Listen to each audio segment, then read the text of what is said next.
Okay, so as we've seen, the centralized workflow, aka everyone works on one branch, is not ideal.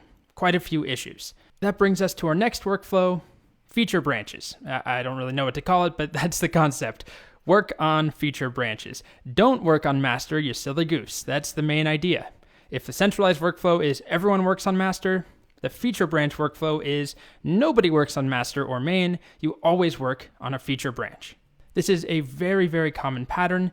Rather than working directly on the master branch or the main branch or any centralized branch, all development, whether it's something tiny or some massive new feature or a redesign or a bug fix, all development should be done on separate branches. So part of this means treating the master or main branch as the official project history, the branch, right? Like the sacred branch that you're not going to work on. Instead, all work is done on these side feature branches and then merged back in to the master or main branch when appropriate. This allows multiple teammates to collaborate on the same feature without having to mess up the master or main branch, like with what happened with the centralized approach.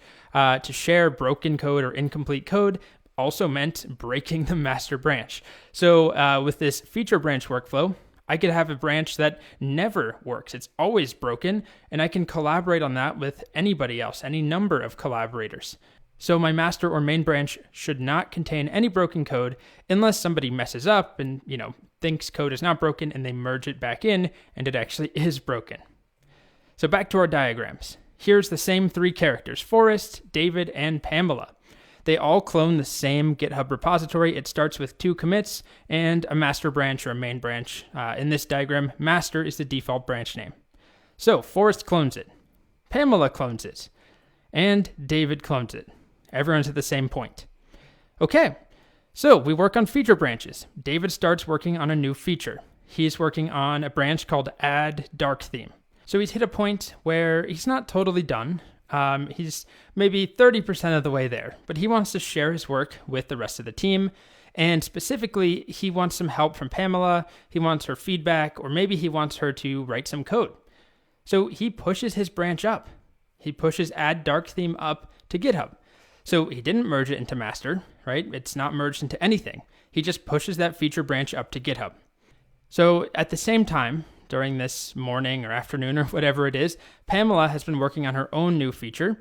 Animated Scroll is the name of the branch she's working on. It's a totally separate branch. It's in yellow here to make that clear. She's not working on master. Nobody works directly on master or main. So she's working on her branch. She's made good progress. But then she gets a chat message from David. David sends her a Slack saying, "Hey, Pam, can you please take a look at the work that I did today on the branch, what was it called? Add Dark Mode. Is that what it was? Add Dark Theme. Can you take a look at that branch, pull it down from GitHub, and let me know what you think, and add some of your own work?" So that's what she does. She pulls down that branch. She didn't have to stop what she was doing and merge this into some other branch. She can just leave her animated scroll branch where it was if she's not ready to share it, and she just pulls down his branch. So we've seen how to do that, how we can switch to a remote branch.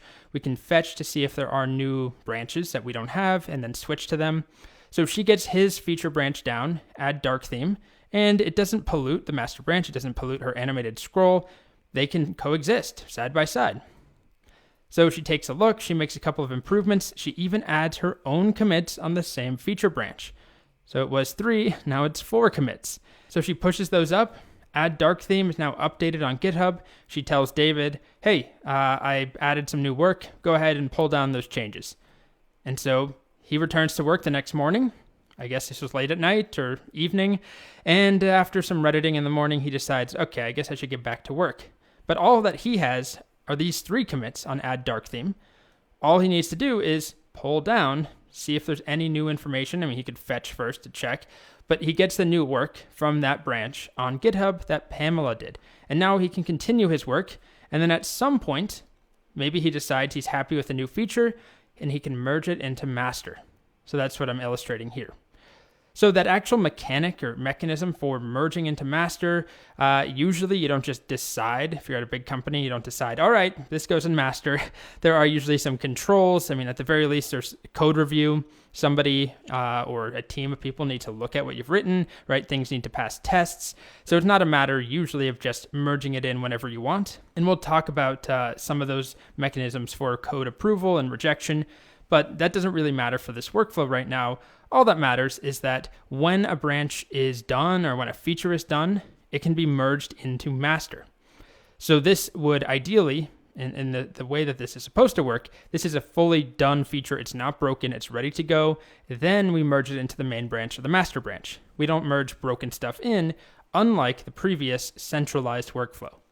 So everyone works on a branch. On a given feature, you could have multiple branches too. It's not necessarily like Pamela's branch and David's branch. It's more one branch per feature or branch per bug fix. Branches are feature oriented.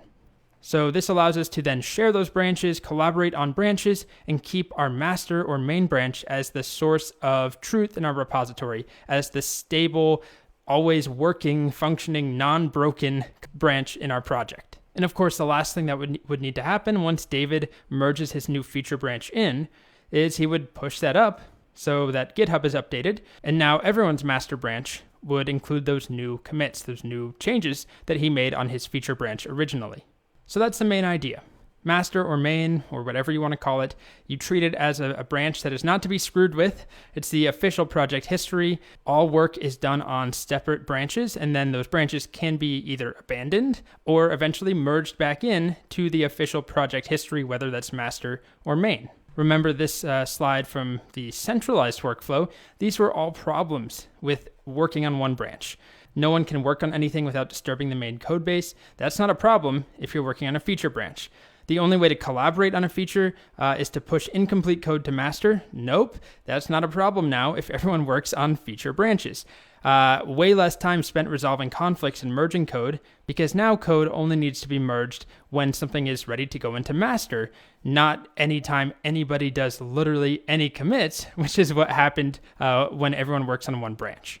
Okay, in conclusion, feature branches, much better approach.